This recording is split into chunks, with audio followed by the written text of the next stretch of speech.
علیہ السلام فرماتے بہتر ہے کہ کھجور مل جاوے افطار کرو. فرمایا کھجور نہیں ملتی تو بہتر ہوگا پانی کا پون پا لو. پانی کا پون. فرمایا دنیا روزہ افطار کراؤ. روزہ رکھنے اتنا ثواب ہے افطار کرانے کا. صحابی نے پوچھا یا رسول اللہ اسی کتنے کہ روز افطار کسی کرا سکاں.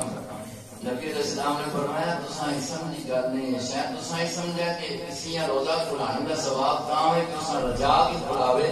فرمایا نہیں, اگر کسی کوئی ایک کھجور بھی دے چھوڑے, دودھ کا ایک گھٹ بھی دے کہ اسا روزہ افطار کرا چھوڑتا ہے, اللہ پورا روزہ رکھنے کا ثواب عطا کرے. اس نیت اس نے روزہ ایک ٹیبل کر رہے صاحب جی تا افطار کراواں کہ سارے کرا سکا. صحابہ اکرام میں ایک لوگوں میں یہ بھی عمل رہا ہے افطار ہوئی. میں نے اپنی کھجور